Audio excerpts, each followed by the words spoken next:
Banyak yang nanya 2030 itu apa, dan gua nggak pernah bahas sebelumnya.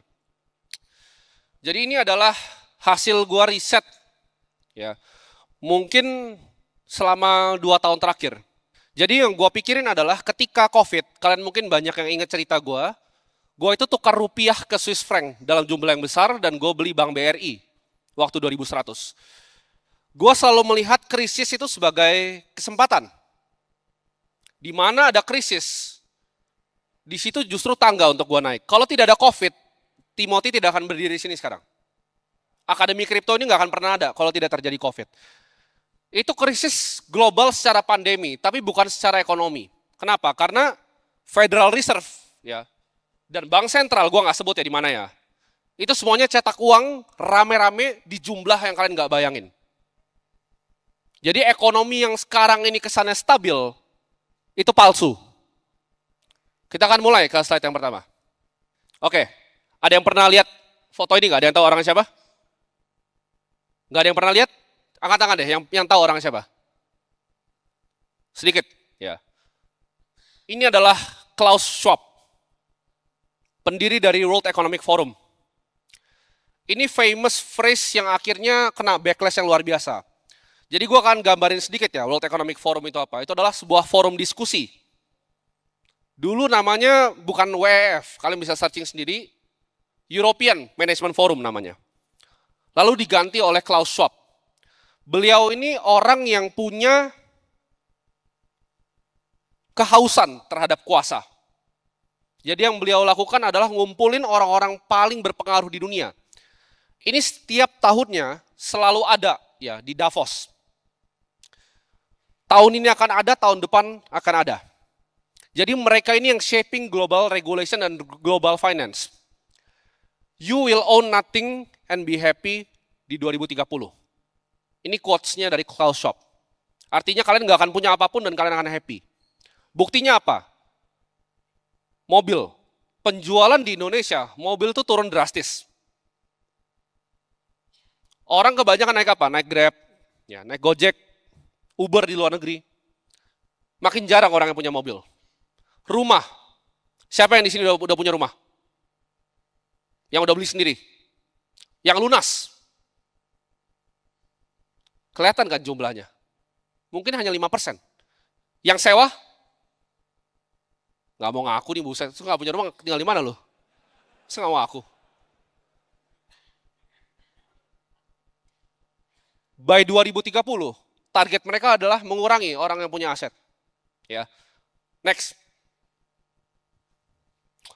Ini adalah revolusi industri keempat. Ya, ada nomor 1, 2, 3, dan keempat. Revolusi ke industri keempat ini akan sedikit berbeda. Dan ini menurut gue justru yang akan menimbulkan krisis. Orang banyak pikir teknologi itu akan bikin manusia semakin makmur. Betul. Tapi hanya manusia tertentu. By 2030, menurut gue akan ada 2 industri yang akan maju. Gue bukan bilang industri yang lain akan mati. Tapi yang akan jadi luar biasa adalah 2 industri.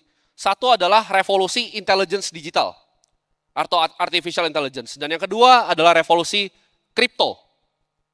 2, simple. Digital intelligence dan the future of finance. Lu mau jadi kaya, lu mau bisa punya rumah dan punya aset, 2 industri ini yang bawa lu paling cepat. Next ya. Kalian bisa lihat di sini ya, ini ada beberapa yang gua paparin akan hilang. Ada yang nonton podcast gua di Deddy Corbuzier 2022? Itu keluar kalau gua nggak salah di Desember. Tapi Deddy itu ngestok podcast itu tuh 3 bulan sebelumnya.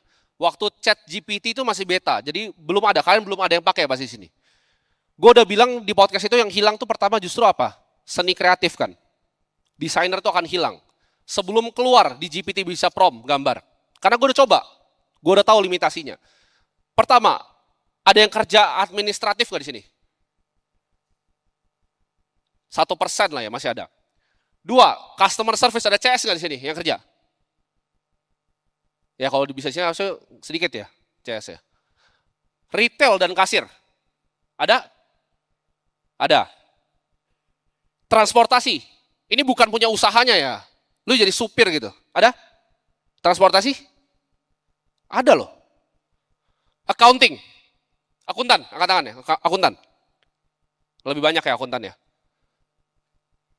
Jurnalis, ada beberapa, bahkan ada orang gua sendiri di sini kan, banyak jurnalis. Manufacturing dan production, itu menurut gue semua yang ada di sini ini akan di-remove sama teknologi. Artificial intelligence akan ganti semuanya. Karena administratif, clerical jobs itu gampang sekali diganti. Tidak ada yang spesial. Data entry, masukin ke Excel, itu semua bisa diotomatisasi. Basic accounting, pembukuan, udah nggak butuh orang. Bahkan untuk analisa laporan keuangan, kalian cobain aja. Buat lu semua yang punya perusahaan, coba lu screenshot neraca lu tanya ke ChatGPT, kalian tanya, hasilnya ini menurut kalian lebih bagus kalau apa?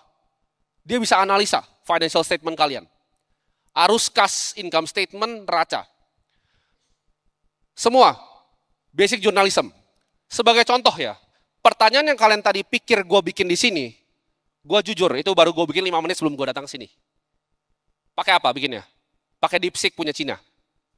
Jadi gue udah train modelnya. Prompt gue apa? Kasih gue pertanyaan level Bloomberg interview ke regulator dan para pelaku industri. Itu pertanyaan yang lu lihat tadi, itu bukan pertanyaan gue. Semuanya dibikin pakai AI. Next. Nah ini data dari McKinsey. 375 juta orang akan affected. Ya. Jadi ini akan jadi perubahan okupansi terbesar dalam sejarah manusia. Ini gue selalu bilang, zaman dulu, ya, zaman dulu itu kalau kalian adalah seorang budak, ini kan sejarah selalu berulang ya. Zaman sekarang budak modern itu masih ada. Bedanya kalau zaman dulu budak itu cuma dicambuk, dikasih rumah, dikasih roti. Kalau sekarang dikasih gaji berupa gaji UMR. Tapi ke depannya, ketika teknologi udah bisa surpass itu, teknologi udah bisa menggantikan itu, fungsinya apa lagi? Tidak ada. Kalian lihat, ini adalah nomor 1, 2, 3, 4, 5, 6, dan 7. Emas, Apple, Microsoft, Nvidia, Alphabet, Amazon, dan Bitcoin. Apa yang 7 aset paling besar di dunia ini have in common? Perfect money, digital intelligence, that's it. Ya. Kita dari nomor 1, gold. Gold itu apa? Aset apa? Orang kan banyak bilang itu adalah uangnya Tuhan, God's money. Gold itu udah ada jauh sebelum kita ada di sini. Sebelum kalian semua duduk sini, gold itu udah ada jauh. Ya. Itu adalah orang anggap sebagai uang yang sebenarnya. Karena bank sentral di semua dunia itu reserve-nya cuma 3 yang besar. USD, Euro, dan gold. Dan gold ini akan terus thriving. Nanti kita akan bahas gold ke depannya ya. Next ya, Apple. Apple ini pasti akan dia. Kalian nonton semua earnings call-nya. Gue udah nonton semua. Gue baca semua corporate presentation-nya. Semua arahnya cuma ke satu, AI. Microsoft. Microsoft ini lagi gila banget ke AI. 30% dari revenue Microsoft itu ada di software-nya. 30% itu di cloud, dan sisanya dia akan push ke AI. Nvidia, gue udah gak usah jelasin. Kalian tahu semua, Nvidia temanya apa. It's all AI. Chip paling barunya segala macam. Alphabet, sama. AI juga arahnya. Amazon, kalian kira paling besar retailnya? Bukan, AWS yang paling besar. Amazon Web Services, sama. Nonton earnings call-nya. Arahnya semua ke AI, dan nomor 7 Bitcoin. Banyak orang belum sadar, banyak yang bilang, oh Bitcoin itu scam. Tapi Bitcoin itu buktinya, ini adalah aset paling resilient. Kalau sekarang sih udah turun sedikit ya, bukan 1,9 T. 1,8 sekian T market cap-nya. Dan gue akan jelasin kenapa ini kecil sekali. Ada yang ngerasa Bitcoin mahal nggak? Oh nggak ada. Ada yang nggak punya Bitcoin nggak di portofolionya? Ada, satu, pendekar. Kalian coba lihat chart ini baik-baik. Bitcoin 1,9 T. Amazon 2,4 T. Bitcoin itu cuma satu perusahaan di US. Murah nggak? Kalian ada yang tahu nggak listed US itu berapa? Ada yang tahu? Angkanya semua gabungan 50.000. Kalian lihat deh, Apple tuh 3,5T, Microsoft 3T, Nvidia 2,94T. Bitcoin tuh kayak cuman 1. Bahkan ETF, ya, lu gabungin Vanguard punya total stock market index sama Vanguard S&P 500, itu lebih besar market cap-nya dibanding Bitcoin. Jadi yang bilang Bitcoin sekarang udah mahal, itu kurang pinter. Next. Nah, dunia akan berubah. Ada yang lihat foto ini nggak? Ada yang pernah lihat foto ini? Ini waktu Donald Trump maju. Ya. Mark Zuckerberg, ini dia lagi ngelirik kemana nih, kalian tahu kan? Ya. Jeff Bezos, Sundar Pichai, dan Elon Musk.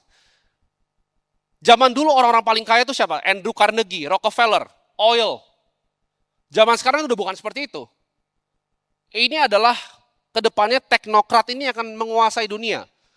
Yang kuasain teknologi akan kuasain dunia. Yang kuasain teknologi terdepan akan yang kuasain dunia. Nah, ini apa yang akan terjadi ke General Masses? Kalian lihat tempat ini bagus kan sekarang, tapi ini nggak jauh dari kalian, ini di Jakarta. Rata-rata pekerjaan seperti ini apa?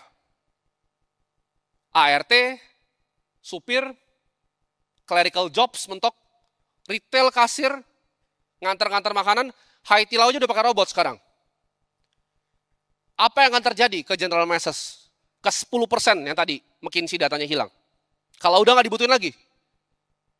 Buruh itu zaman sekarang bisa demo. Lu punya pabrik 1.000 orang, dia demo, lu pusing. Nggak produktif lagi pabrik lu. Nextnya, punya duit nih, capex hajar bikin robot. Apa yang terjadi ketika buruh udah nggak dibutuhin? Nggak ada tempatnya lagi di society.